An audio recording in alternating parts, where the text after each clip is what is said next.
Assalamualaikum warahmatullahi wabarakatuh. Halo semuanya, perkenalkan kami adalah salah satu peserta lomba MEPCOM yang diadakan oleh IAIN Kediri.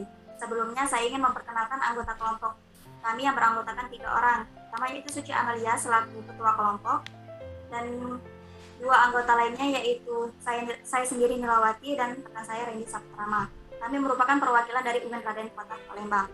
Pada kesempatan ini kami akan memaparkan hasil penelitian kami yang berjudul penerapan logika fuzzy pada pembuatan jadwal pembelajaran di sekolah.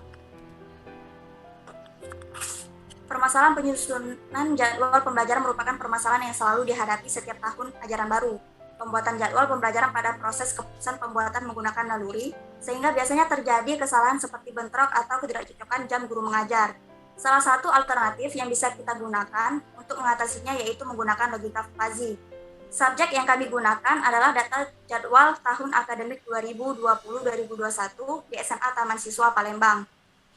Dapat kita ketahui penerapan logika fuzzy Mamdani di sini hanya sebatas mengatur dan mengetahui jumlah jadwal mengajar guru, tidak sampai pada pengambilan keputusan akhir. Penjadwalan pembelajaran merupakan pekerjaan rutin setiap menghadapi semester baru ataupun tahun ajaran baru.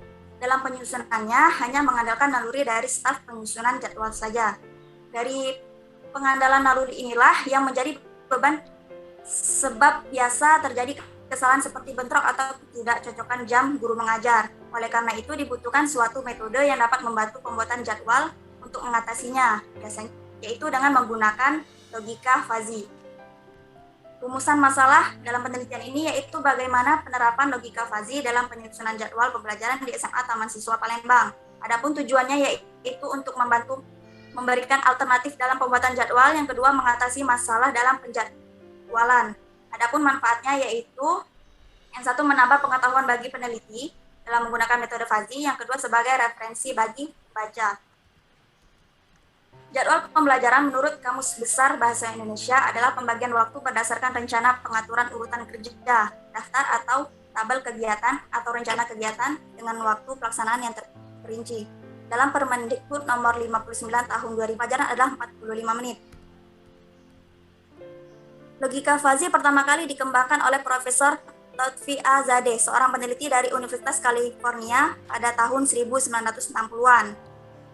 Variabel fuzzy adalah variabel-variabel yang akan dibicarakan dalam suatu sistem fuzzy, misalnya temperatur, umur, tinggi badan, dan lainnya.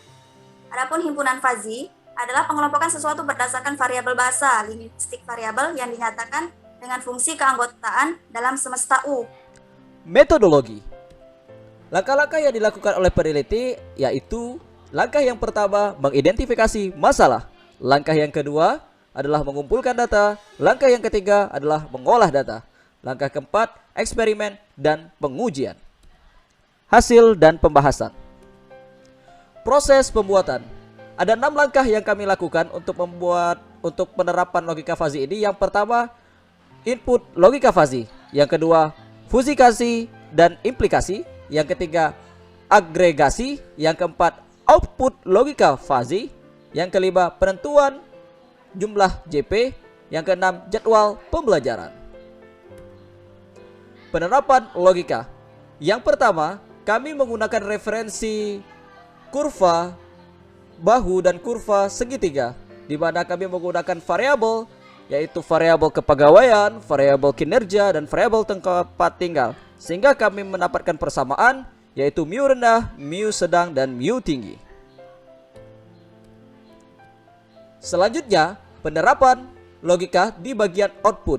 Nah, di sini kami mengambil referensi kurva bahu, yaitu dalam jam kerja dan di luar jam kerja. Menggunakan Fuzikai. Nah, kami mengambil sampel dari wawancara dengan guru, dari mulai status kepegawaian yang mendapatkan nilai 3, kami masukkan ke dalam rumus mu rendah mendapatkan nilai 1. Yang selanjutnya adalah dari variabel kinerja, kami mendapatkan nilai 9, kami masukkan ke dalam rumus mu tinggi, ya, kita dapatkan nilai 1. Dan dari variabel yang ketiga yaitu lokasi, dari hasil wawancara kami mendapatkan nilai 3, dan kami masukkan ke dalam mu sedang mendapatkan nilai 1. Dan ini adalah variabel fuzzy sesuai dengan kategorinya. Selanjutnya kita akan membuat rule atau logika. Di pada contoh ya, ini R1 if variabel status kepegawaian rendah dan variabel kerja guru rendah dan variabel tempat tinggal rendah, maka akan menghasilkan di luar jam kerja untuk outputnya. Seperti halnya tabel berikut ini. Selanjutnya adalah aplikasi fungsi implikasi. Dalam hal ini fungsi yang digunakan adalah metode min dengan rule 18. Kita lihat rule 1 kami mendapatkan nilai 0 dan rule 8 kami mendapatkan nilai 1. Agregasi. Aplikasi fungsi tiap aturan digunakan metode max untuk melakukan komposisi antar semua aturan agregasi. Nah, oke, berikut. Yang selanjutnya adalah defusifikasi. Metode penegasan yang kita gunakan adalah metode content techniquing. Ya. Selanjutnya pembuatan jadwal. Setelah kita mengetahui nilai Fuzzy Mamdani yang diperoleh oleh setiap guru, maka kita sekarang bisa menentukan jumlah JP yang akan diperoleh. Jadi pada output kita sudah mengetahui bahwa batasannya adalah 5. Sehingga dari batasan 5 ini juga kita bisa memperoleh batasan berapa banyak JP yang akan diperoleh. Baiklah, bagaimana cara menentukan jumlah JP ini? Contohnya guru 1. Guru 1 ini mendapatkan 5 Fuzzy Mamdani nilainya, sehingga didapatkan 15 JP. Untuk data selanjutnya bisa kita lihat dari tabel berikut. Nah, dari data yang sebelumnya, inilah bentuk detail. Selanjutnya penyusunan jadwal. 1 JP di tingkat SMA ini adalah 45 menit dan di sekolah ini masuk jam 7.10 dan sampai 12.40. Maka diperoleh 330 menit dikurangi waktu istirahat 15 menit sehingga didapatkan 315 menit dibagi 45 menit. Artinya satu hari itu bisa kurang lebih 7 JP dilaksanakan proses pembelajaran untuk siswa. Nah, bagaimana penyusunannya? Penyusunannya secara berurutan, di mana pengurutannya ini berdasarkan dari IPS ke IPA. Selanjutnya kita susun kembali. Mengapa kami gariskan merah? Ini karena sholat Jumat, artinya kita mengurangi jumlah JP untuk memberikan kesempatan para siswa cowok untuk sholat Jumat. Nah, karena pengurangan ini terpengaruh juga hari-hari untuk hari Kamis dan Sabtu, penambahan jam. Dan untuk istirahat, kita kompakan dari hari Senin dan Sabtu. Maka sebelum istirahat, kita laksanakan 4 JP pelajaran. Artinya jumlah JP yang sebelumnya kita susun berurutan tadi kita ubah kembali. Tapi pastikan. Nah, berikut hasil jadwal pembelajaran. Yang sudah kita ubah kodenya dari G1, G2 sekarang sudah ubah kodenya dengan jadwal pelajaran Muhammad dalam penelitian Pratama dan Mulyati tahun 2020. Pembelajaran daring adalah pembelajaran yang menggunakan model interaktif berbasis internet dan learning management system atau LMS. Nah, dalam situasi saat ini yaitu pandemi COVID-19, kita sekarang belajar tidak melakukan tatap muka, tapi sekarang secara virtual. Adapun aplikasi-aplikasi yang bisa kita gunakan antara lain adalah Google Classroom, Google Meet, Zoom, dan Edmodo. Kesimpulan pertama adalah penerapan logika Fuzzy Mamdani di sini hanya sebatas mengatur jadwal pembelajaran di sekolah, tidak sampai keputusan akhir, dikarenakan kita harus menanyakan dan mempertimbangkan kembali untuk menentukan kesediaan guru tersebut.